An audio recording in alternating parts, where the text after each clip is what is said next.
The moment the two security guards stepped in front of the heavy oak doors of St. Jude's Chapel and crossed their arms, I pulled up my phone and opened my bank's wire transfer portal. I didn't yell. I didn't try to shove my way past them into my own grandfather's funeral service. I stood on the wet stone steps in the cold November rain, typed in a 9-digit routing number, and authorized a $2 million liquidity freeze on the operating account of Miller & Sons Logistics. The confirmation screen flashed green in 4 seconds. My older brother Julian was watching through the glass panel of the chapel door, wearing a $3,000 Tom Ford suit and a silver tie. He offered me a faint, mocking nod, adjusted his lapel, and turned back toward the 200 high society guests sitting inside the heated sanctuary. He thought locking me out in the rain was the ultimate public humiliation, a final, decisive assertion that he was the rightful heir to the family enterprise, and I was just the black sheep younger brother who didn't belong. What Julian didn't realize was that while he had spent 6 months planning a televised memorial service to cement his corporate standing, I had spent the last 48 hours with my grandfather's estate attorney, reviewing a set of ironclad trust documents that Julian didn't even know existed. Let me establish the foundation first, because if I don't, you won't understand why I stood in that rain for 40 minutes with a calm heart while my brother delivered his eulogy. My name is Thomas Miller. I am 34 years old. For 12 years, I served as the Chief Operating Officer of Miller Maritime and Logistics, a regional shipping and port management firm based out of Savannah, Georgia. My grandfather, Arthur Captain Miller, founded the company 50 years ago with a single wooden tugboat and a second-hand crane. By the time he retired, we managed 3 private container terminals, 38 commercial barges, and an annual freight volume exceeding $180 million. I spent my 20s on the docks. I wore steel-toed boots, learned how to clear customs bottlenecks, managed union contracts, and slept in the port administration offices during hurricane seasons.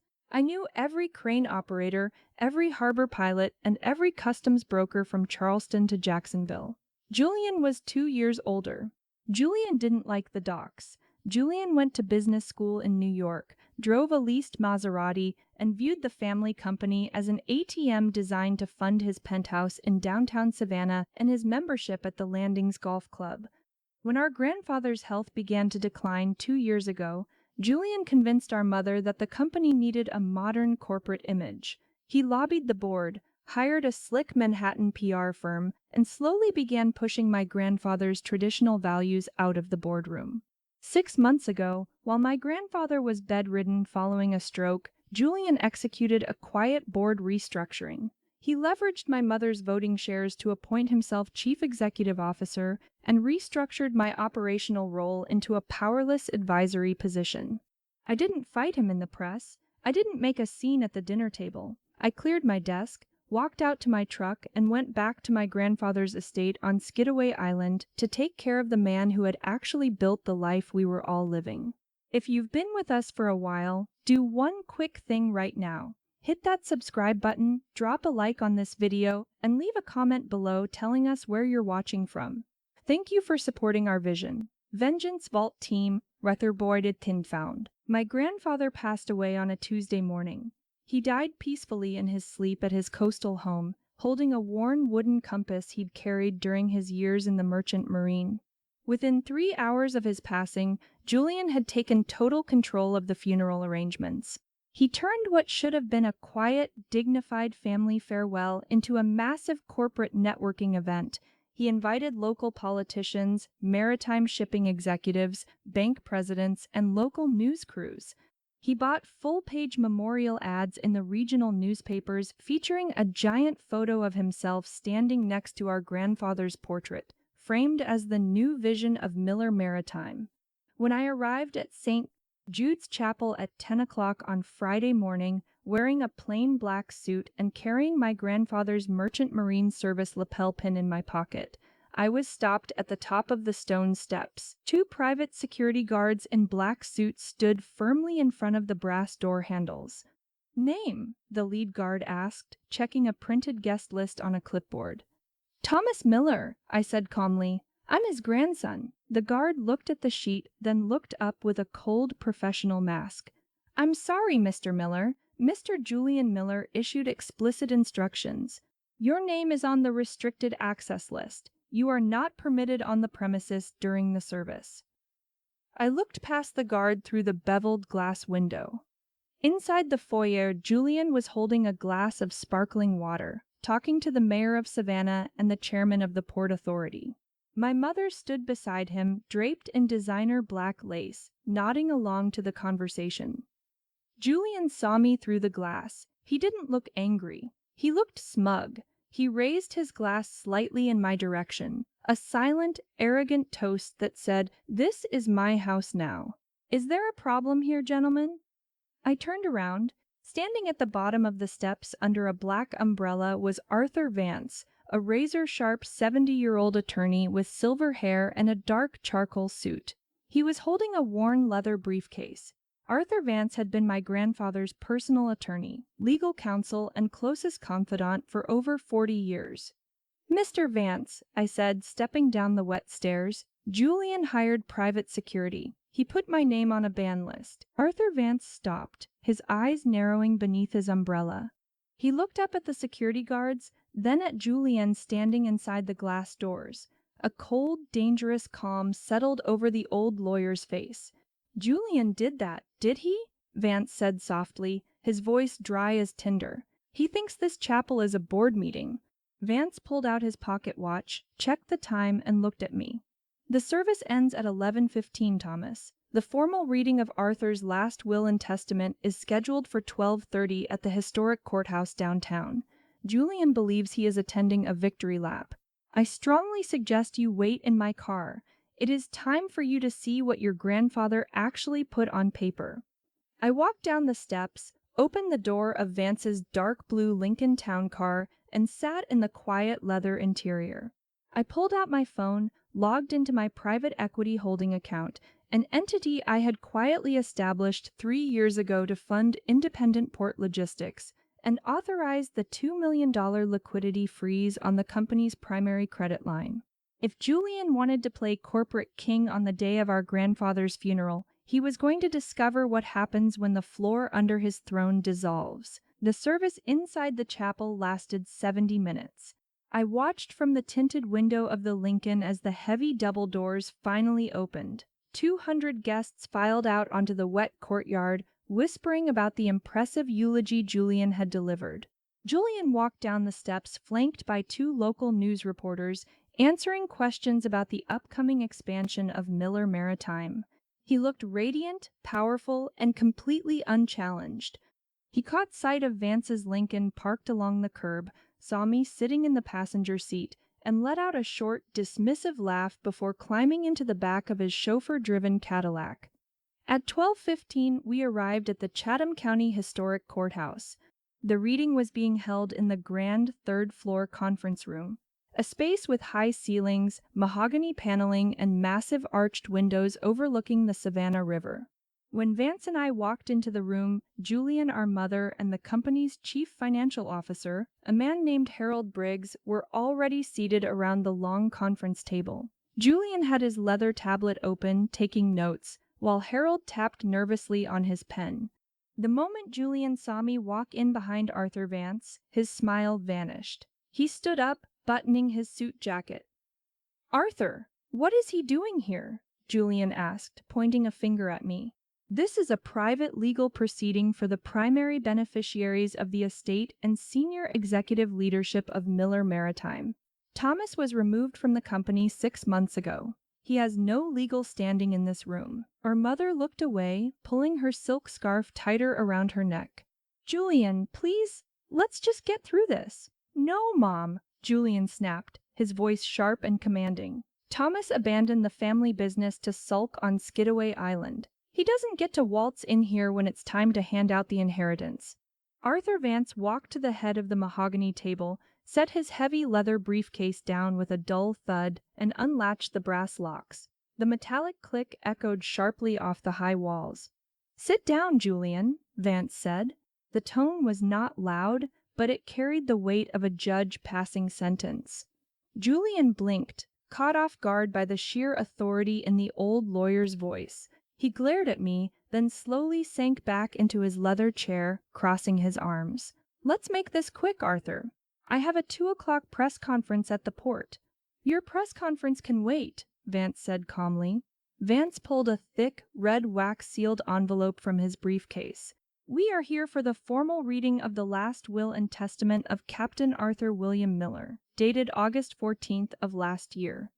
Vance adjusted his reading glasses, broke the red wax seal, and pulled out a 4-page legal document.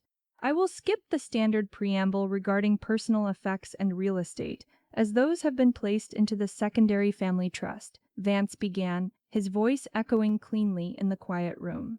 "We will proceed directly to Section 4, the ownership and corporate governance of Miller Maritime and Logistics." Julian leaned forward, a subtle, triumphant smirk returning to his lips. He already knew that my mother held 30% of the voting shares, and he believed my grandfather's 51% controlling stake would be split evenly between the two of us, giving Julian and my mother total voting control over the company. Vance read clearly, "To my grandson, Julian Arthur Miller, I leave my collection of vintage maritime watches, my personal residence on Habersham Street, and a cash bequest of $500,000. Julian's smirk faltered slightly. He sat up straight. "Wait, what about the 51% controlling shares in Miller Maritime?" Vance didn't look up from the page. "To my daughter, Eleanor Miller, I leave the lifelong dividend income generated from my secondary municipal bond portfolio, yielding approximately $350,000 annually." My mother nodded softly, wiping a tear from her eye. Julian slammed his hand onto the mahogany table, standing up so fast his chair rolled back against the wall.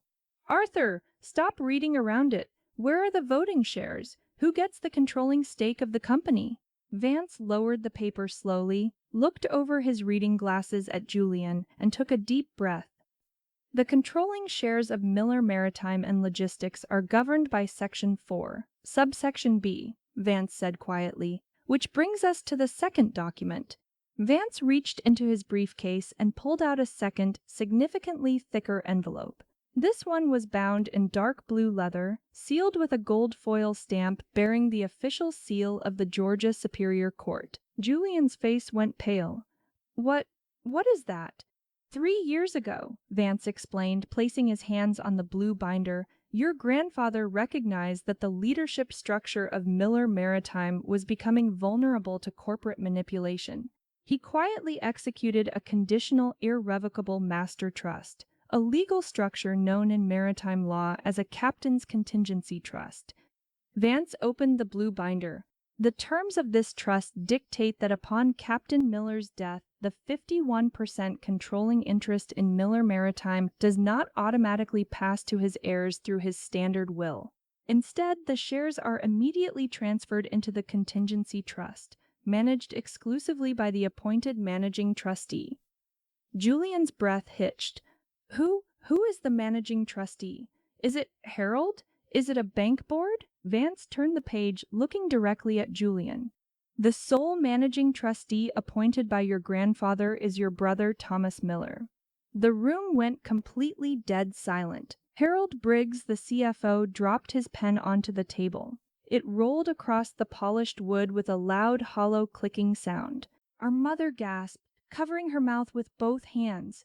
Julian stood frozen, his eyes wide with absolute, unadulterated horror. No, that's impossible! That's a fraudulent document! My mother and I hold 40% of the voting shares. We can override a trustee appointment." "You cannot," Vance said coldly. "The captain's contingency trust was funded with an explicit, absolute authority clause. As managing trustee, Thomas holds 100% of the voting rights associated with the 51% controlling block.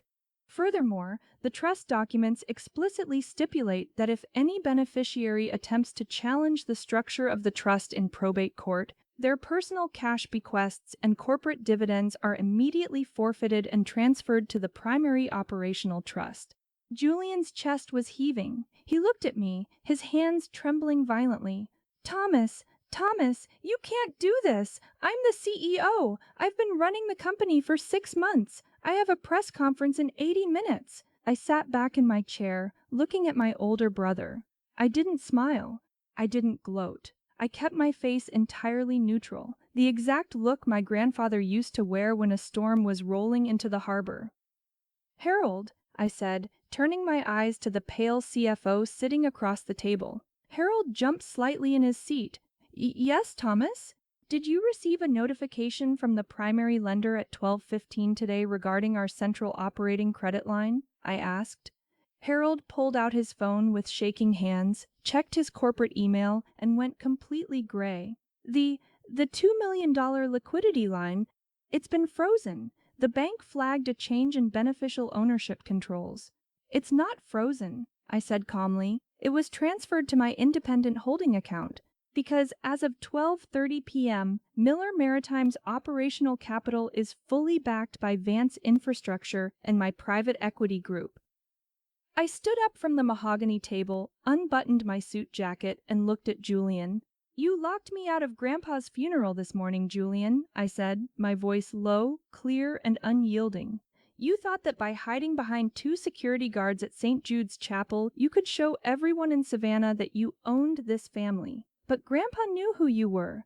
He knew you cared about the suit, the title, and the press release, and that you didn't know the first thing about how to keep a ship afloat in heavy seas.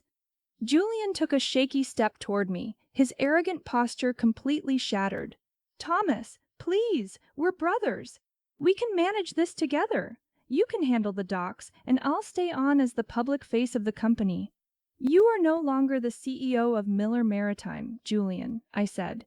As managing trustee of the controlling interest, my first official act is your immediate termination from all executive and advisory roles within the company. Julian stumbled back as if he'd been physically struck. You're firing me. Your company car lease is canceled as of 5 o'clock today, I continued without missing a beat. Your corporate credit cards have been deactivated. You will receive your $500,000 personal bequest from the primary will, as Grandpa intended. Use it wisely, because you will never step foot inside a Miller Maritime office again. Our mother stood up, her eyes wide with tears. Thomas, please, he's your brother. I turned to my mother, my voice softening slightly but remaining firm as stone. Mom, you will receive your $350,000 in annual bond dividends every year for the rest of your life. You will be comfortable, you will be cared for, and you will never have to worry about finances. But Julian's days of using this family's hard work as his personal playground are over. I looked back at Julian, who was slumping against the edge of the conference table, staring blankly at the dark blue binder sitting in front of Arthur Vance. The press conference at 2 o'clock is still happening, Julian, I said softly. Only I will be speaking, and I will be announcing that Miller Maritime is returning to the docks. I picked up my coat, nodded once to Arthur Vance, and walked toward the heavy oak doors of the conference room. I pushed the doors open, stepped out into the marble hallway, and walked down the wide courthouse stairs into the crisp November air. The rain had stopped. The sun was breaking through the gray clouds over the Savannah River, illuminating the giant steel cranes lined up along the water in the distance. I reached into my pocket, pulled out my grandfather's Merchant Marine lapel pin, and pinned it securely to my lapel. I climbed into the driver's seat of my truck, turned the key, and listened to the engine roar to life. I had a 2 o'clock press conference to catch, and a 40-year legacy to rebuild.